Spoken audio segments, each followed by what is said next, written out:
Olá, pessoal.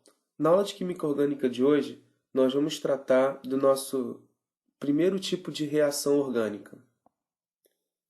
Essa reação vai ser a adição eletrofílica. A adição eletrofílica ocorre em dois passos. O primeiro passo é quando uma substância que vai estar carregada positivamente, por exemplo, nós temos a substância XY, e esse XY vai sofrer uma cisão aqui, em que o X vai perder o elétron e o Y vai levar os elétrons. Então, primeiramente, essa substância que está positiva, ela vai fazer um ataque em cima dessa ligação dupla, né? Já que essa ligação dupla ela é rica em elétrons. E ela vai transformar essa ligação π em uma ligação, em um par de elétrons que vai fazer a ligação a X. Em seguida, nós vamos ter o ataque da espécie que tem o par de elétrons extras, né? Da espécie que está carregada negativamente, que nesse caso vai ser o Y. Ela vai fazer um ataque em cima do B, que ficou positivo porque ele perdeu os elétrons dessa ligação que foi rompida. E no final nós vamos ter essa substância aqui. Nós temos três principais reações, né, adições eletrofílicas: a halogenação, a adição de HX e a hidratação. Bom, na halogenação, nós vamos fazer a adição de um X2, né? Esse X a gente entende por ser flúor, cloro, bromo ou iodo, em cima de um alceno. Nós vamos simplesmente quebrar essa ligação dupla, fazer a adição de um X nesse carbono aqui do meio e fazer a adição de um X nesse outro carbono aqui que também sofreu a perda dessa ligação dupla. E nós vamos gerar um composto com essa cara. Bom, a adição de HX, nós vamos fazer a adição de um ácido. Pode ser o fluorídrico, o clorídrico ou o bromídrico e o iodídrico. Ou seja, o X, de novo, ele funciona como um halogênio. De novo, nós vamos fazer a adição do HX em cima de um alceno. Nós vamos fazer a quebra dessa ligação dupla. Um hidrogênio vai entrar nesse carbono ou nesse carbono. E o X vai entrar nesse carbono ou nesse carbono. O que nós observamos é que mais de 90% dos compostos formados são esses daqui, em que o hidrogênio entra nesse primeiro carbono aqui e o X entra nesse segundo carbono aqui no meio. Já já nós vamos ver por que isso acontece. E por último nós temos a hidratação. A hidratação nós vamos fazer a adição de água em meio ácido, e a água é como se fosse um H mais e o OH-. O H+ pode entrar nesse carbono ou nesse carbono, e o OH- vai entrar no espaço que sobrou. E também nós de novo observamos que esse composto corresponde a mais de 90% da mistura resultante. Para nós entendermos a posição em que o hidrogênio vai entrar, nós vamos olhar para a regra de Markov-Nikov. Bom, a regra de Markov-Nikov é bem simples. O hidrogênio ele vai entrar sempre no carbono que for mais hidrogenado. Bom, a justificativa para isso é que, durante a adição eletrofílica, nós quebramos essa ligação dupla e nós formamos um carbocátion. O carbocátion pode ser esse primeiro aqui, enquanto esse daqui vai levar os elétrons da ligação, ou pode ser esse daqui, enquanto esse carbono vai levar os elétrons da ligação. O que nós observamos é que a energia de ativação desse primeiro cara aqui, para formar esse carbocátion aqui na ponta, é maior que a energia de ativação para gerar esse carbocátion aqui. Já que essa energia de ativação aqui é menor, ela vai ser a que vai acontecer com maior facilidade. Como o hidrogênio é positivo e o X- ou o OH- é o negativo, o X- ou o OH- vai preferir entrar nesse carbono aqui. Portanto, o hidrogênio vai ser capaz somente de entrar nesse carbono aqui que sobrou. Vamos tentar entender de outra forma por que esse carbocátion é mais fácil de ser gerado. Vamos olhar para essa estrutura aqui, que é a mesma representação desse composto aqui. Vamos olhar para esses dois carbonos em que são os possíveis de receber as substâncias porque eles contêm a ligação dupla. Vamos avaliar o NOx desses carbonos. Como a gente sabe, o NOx é a carga que o elemento teria se nós quebrássemos a ligação ao meio. Para isso, nós temos que comparar a eletronegatividade dos compostos que formam a ligação.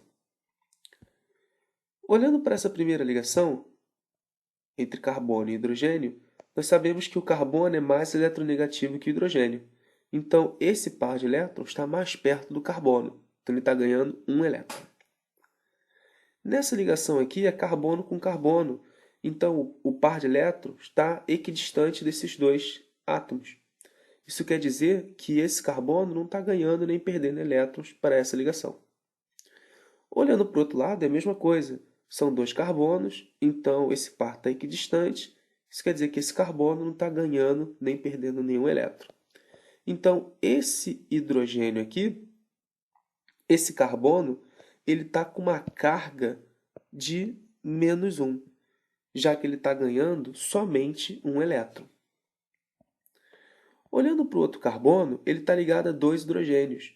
Isso quer dizer que, por ele ser mais eletronegativo que os hidrogênios, ele está ganhando dois elétrons, um de cada um desses hidrogênios aqui.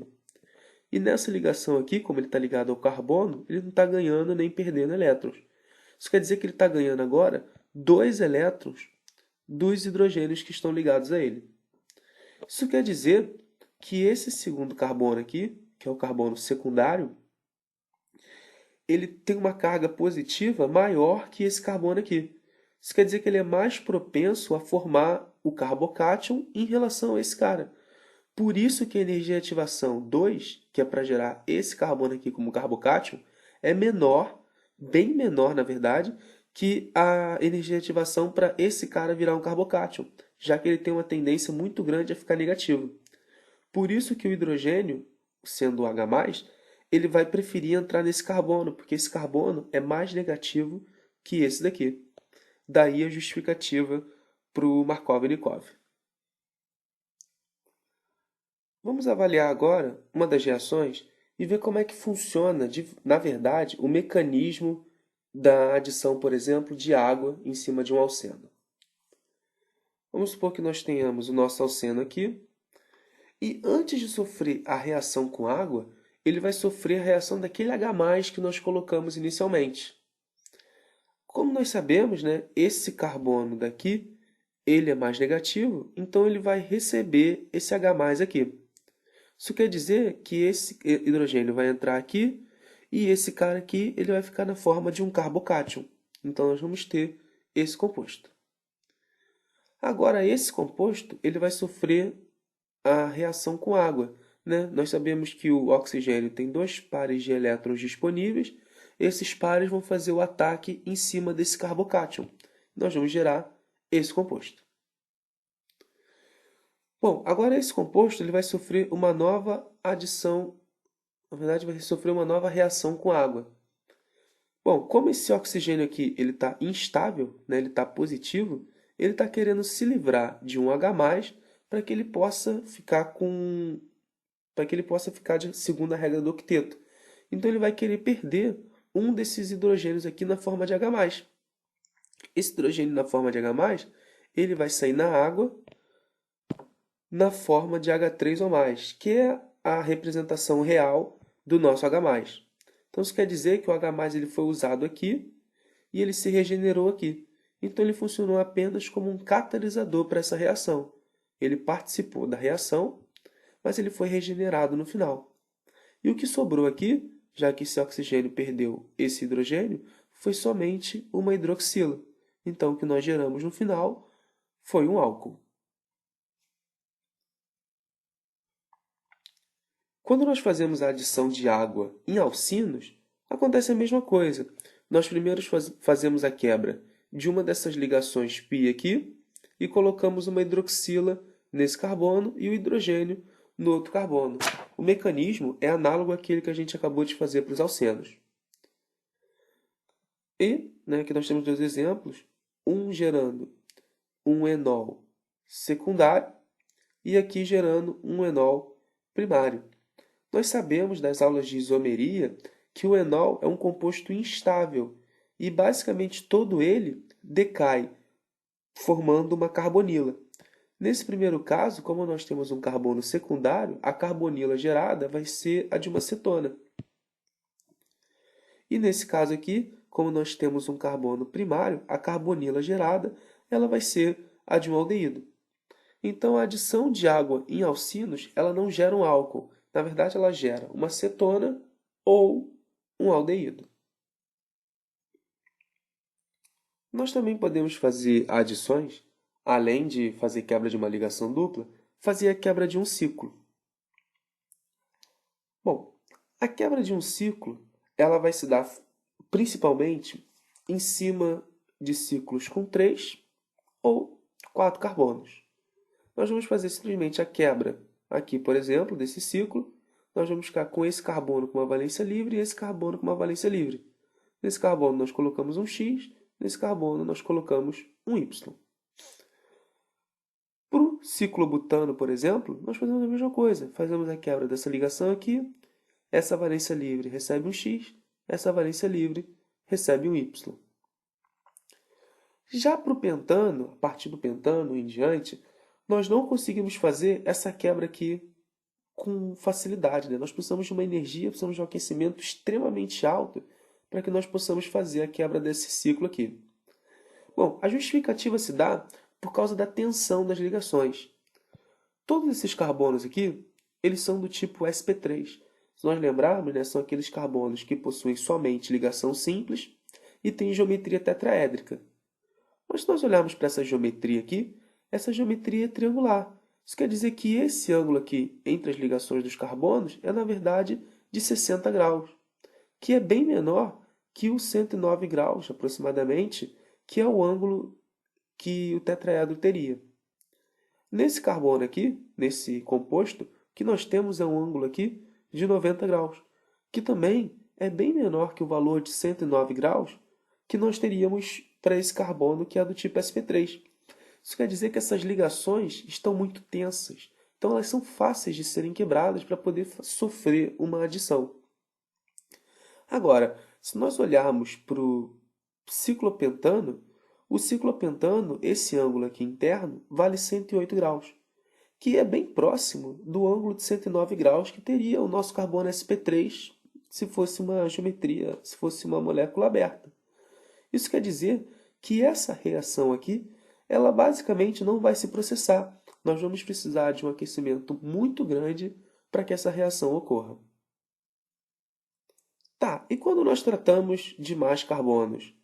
Quando nós aumentamos o número de carbonos, nós também aumentamos o valor do seu ângulo interno. E ele passa a ser bem maior que o ângulo de 109, que seria o carbono do tipo sp3. Só que o que acontece com moléculas com mais de 5 carbonos, né, a partir do 6, é que essas moléculas elas meio que dobram no espaço, formando, por exemplo, com 6 carbonos, essa estrutura ou essa estrutura, que são estruturas mais estáveis porque elas diminuem a tensão superficial.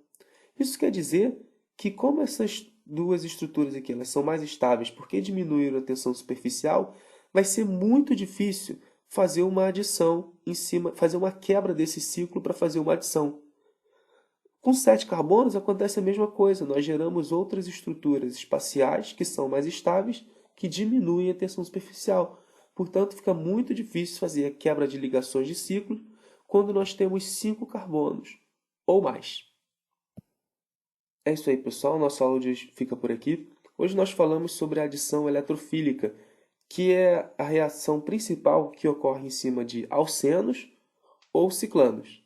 Nós vimos que nos alcenos ocorre a quebra da ligação π para poder fazer a entrada de dois elementos em cima dos carbonos que perderam essa ligação π. Né? Nós falamos também sobre a regra de Markov-Nikov para nós sabermos qual o critério de entrada do hidrogênio em relação aos carbocátions. Também tratamos do mecanismo de adição em água e do mecanismo de adição em alcinos, que diferente dos alcenos, não gera álcool, gera ou aldeído ou cetona. E também vimos como funciona essa adição em cima dos ciclanos. Para 3 e 4 carbonos, essa adição ocorre a frio. Para mais carbonos, nós precisamos aumentar muito a temperatura para poder compensar essa tensão superficial que foi reduzida nesses carbonos, nesses compostos com 5, 6 ou mais carbonos. Até a próxima aula.